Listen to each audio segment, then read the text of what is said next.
Submission mention చేస్తున్నారు. చెప్పండి పావని గారు. ఇప్పుడు ఆర్య వైశ్యులకి ఒక్క కార్పొరేషన్ ఇచ్చి ఒక కాల్వ సుజాత గారిని కూసుండబెడితే మొత్తం ఆర్య వైశ్యులు అందరు అభివృద్ధి చెందినట్టేనా?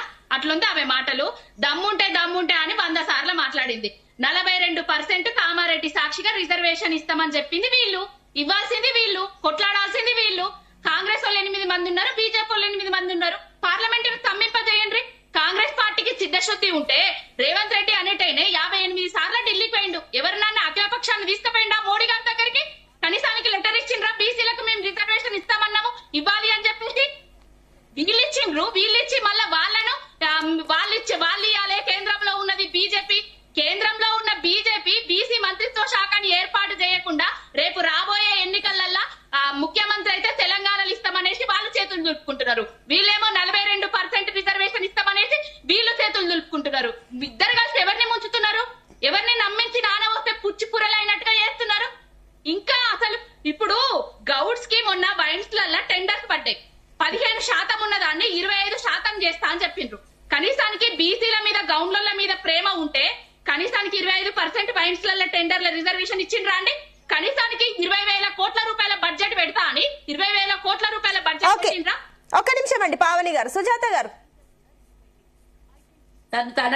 తన గురించే మాట్లాడుతుంది తప్పించి అన్ని వర్గాల గురించి మాట్లాడట్లేదు కదా ఆవిడ గారు. గురించి మాట్లాడాలి.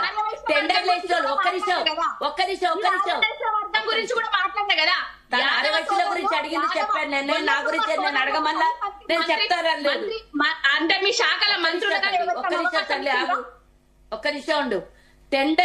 టెండర్ వేసిన వాళ్ళకి రిజర్వేషన్ ఎట్లా ఇస్తారో ఒకసారి చెప్పాలి. నాకు తెలీదు.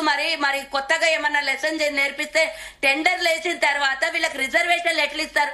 టెండర్ లో ఎవరు గెయిన్ అయితే ఎవరైతే టెండర్ లో సాధిస్తారో వాళ్ళకే ఇస్తారు. కానీ టెండర్లలో రిజర్వేషన్ ఇస్తే వాళ్ళు మాత్రం ఎవరు పార్టిసిపేట్ చేస్తే ప్రతి ఒక్కరు పార్టిసిపేట్ చేస్తారు కదా. కుల మతాలకు అతీతంగా టెండర్ లో కుల మతాలకు అతీతంగా అందరు కూడా పార్టిసిపేట్ చేస్తారు. ఎవరికి లాటరీ వస్తే వాళ్ళకే కదా వాళ్ళు ఇస్తారు. నాకు తెలీదు. మరి కొత్త ఏమన్నా లెసన్ నేర్పిస్తే నేర్చుకోవాలి నీ దగ్గర. మతాలకి సపరేట్ గా పెడతారు ఆ టెండర్లు. వైన్స్ నువ్వే వేయాలి, వేరే వాళ్ళు వేయొద్దు టెండర్. ఒక నిమిషం అండి, నాకు తెలీదు. మరి కొత్తగా ఏమన్నా నేర్పిస్తే. పావని గారు ఒక్క నిమిషం అండి. సుజాత గారు ఒక్క నిమిషం అండి. ఒక నిమిషం.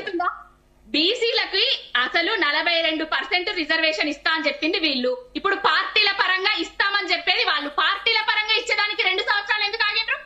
పార్టీల పరంగా మీరు ఎమ్మెల్యే కమిషన్ చైర్మన్లలో బీసీలకు ఎంతమంది స్థానాన్ని కల్పించిండ్రు? ఒకటండి సుజాత గారు కొట్లాడరా అని మీరు అన్న కమెంట్ కి నేను సబ్మిషన్ మెన్షన్ చేస్తాను. ఎందుకంటే కూడా మీరు కామారెడ్డి డిక్లరేషన్ లో చెప్తున్నప్పుడే 42% రిజర్వేషన్ బీసీలకు మేము ఇప్పిస్తామని చెప్పారు. కాబట్టి మీరు అప్పుడు కొట్లాడతామని మీరు చెప్పలేదు, ఇస్తామని చెప్పారు. మీరు వచ్చాక కొట్లాడుతున్నామని చెప్పేసి మీరు మాట్లాడుతున్నారు. సరే, నేను ఒకసారి క్లారిటీ తీసుకుంటాను. మల్లేశ్వర్ గారు, సో వాట్ ఎవర్ అక్కడ మనం బీజేపీ నుంచి కూడా క్లారిటీ విన్నాం, బీఆర్ఎస్ నుంచి కూడా ఉన్నాం. అసలు కాంగ్రెస్ వచ్చేసి కూడా దీన్ని ఆపేదానికి ఉన్నది ఏంటంటే మెయిన్ సోర్స్ బీజేపీ. అక్కడ కేంద్రంలో బీజేపీ ఆపుతుంది అండ్ బీఆర్ఎస్ కి చిత్తశుద్ధి లేదు, బీఆర్ఎస్ కూడా ఇక్కడ అడ్డుకుంటుంది అని చెప్పేసి ఈ రకంగా కనిపిస్తుంది. అసలు పార్టీల పరంగా చూస్తే ఎవరికి ఈ విషయంలో నిజంగానే స్టాండ్ ఉంది బీసీల పైన? బీసీల పైన ఎవరికి లేదండి. ఎందుకంటే బీసీలంతా కూడా ఓటు బ్యాంక్ రాజకీయాలకే పనిచేస్తా ఉన్నది కానీ బీసీల మీద ఎవరికి లేదు. మేము నమ్మింది కూడా ఏంటంటే రాహుల్ గాంధీని నమ్మింది. వాస్తవంగా 78 ఏళ్ల పరిపాలనలో కాంగ్రెస్ నమ్మలేదు. రాహుల్ గాంధీ ఇచ్చినటువంటి మాటను నమ్మి వాళ్ళ ప్రభుత్వానికి అవకాశం ఇచ్చారు. అయితే కాలపరిమితి ముగిసినటువంటి పంచాయతీలకు కూడా దాదాపుగా మరి 16